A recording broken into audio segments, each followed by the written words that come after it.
the very important dudes and dudettes in film history with Matthew Price.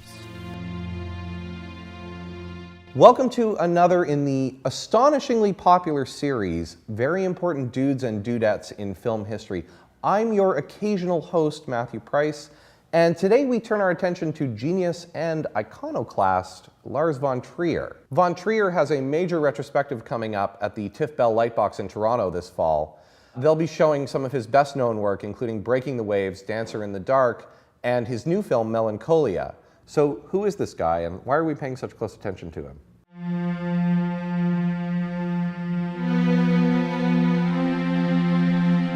First of all, I love Lars von Trier. In 1991, I was about 20 years old. I was fairly drunk on the possibilities of film, and von Trier had his first major release in North America. It was called Europa. Well, actually, it was called Zentropa here. It was called Europa, but then there was already a movie called Europa, and so they changed the name from Europa to Zentropa because they thought that would be less confusing. That, by the way, is literally the least confusing thing about that movie. Now, if you look for the movie on video, it's back to its original name, Europa. Based on the posters, I think we thought Europa was going to be a dark thriller with a lot of stylish photography and propulsive plot.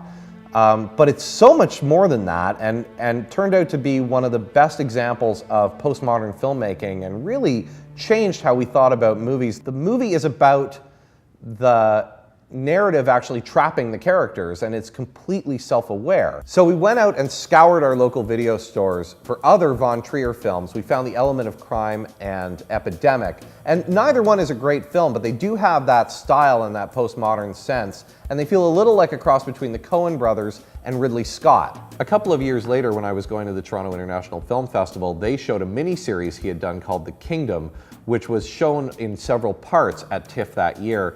It actually took all of his style and visual technique and applied it to a ghost story set in a hospital, and it's one of the weirdest things I've ever seen. And we thought, oh, we're in for a huge ride. This guy's a great visual fabulist, and he's got tremendous style and all the tools to be like a genre guy that we're gonna love. So then in 1995, von Trier shows up at Cannes with another filmmaker and a set of rules that he's co-authored for making films. He called it Dogma 95 and said it was a manifesto, and he actually encouraged other filmmakers to sign on and make films under it. The basic rules were that you had to use natural light, you couldn't use diegetic sound, and essentially everything had to be accomplished in camera in real time. It's funny because it runs completely contrary to all the movies that von Trier had made up to this point, and throughout his career, there's been a sense that he goes to the press and says things or does things because he's interested in seeing what kind of reaction he's going to get. Hardly anyone actually wound up adhering to all of the rules when they made their Dogma 95 films. Even von Trier, who made another film in between but then came back and made The Idiots, premiered that at Cannes, he broke several of the rules throughout The Idiots and still called it a Dogma 95 film. It wasn't hugely successful. It probably ruined the career of Harmony Korine, but there were some good things that came out of it. Notably, there are a lot of American independent films that in some ways were influenced by it, particularly mumblecore, which is a very popular filmmaking style that's happening right now. In 1996, we found out that von Trier was going to premiere a brand new movie at the Toronto International Film Festival called Breaking the Waves, and we were suitably excited because the last three films had been so great and The Kingdom had been terrific. So we learned a few things at that premiere. The first thing we learned is that von Trier won't fly anywhere. He didn't show up, and it was opening night, so we kind of expected him to be there. Stellan Skarsgård did come to the premiere. He was one of the lead actors, and I remember him saying before the movie started, you know, I loved von Trier's work, and I wanted to work with him when he got interested in people. Breaking the Waves is von Trier turning to the human being and their existence and focusing so minutely on human behavior and creating something so real and palpable. And yet at the end, he uses it to, again, go outside the bounds of reality and comment on the action just in the way he had in Europa.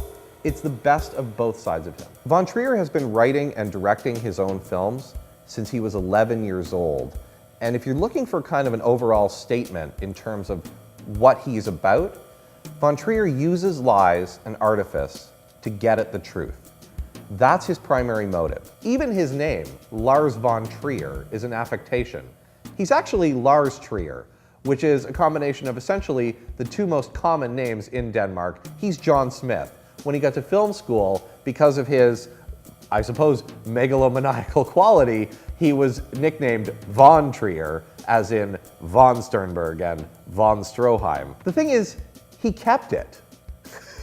It seems like an insult, but he decided to go with it as part of his persona. In recent years, whether he is stripping away all the film sets to make a movie like Manderley or Dogville, or poking and prodding at one of his idols to produce the great documentary, The Five Obstructions, Von Trier has spent his career poking at the status quo, while at the same time embracing the work of filmmakers from the past that he greatly admires.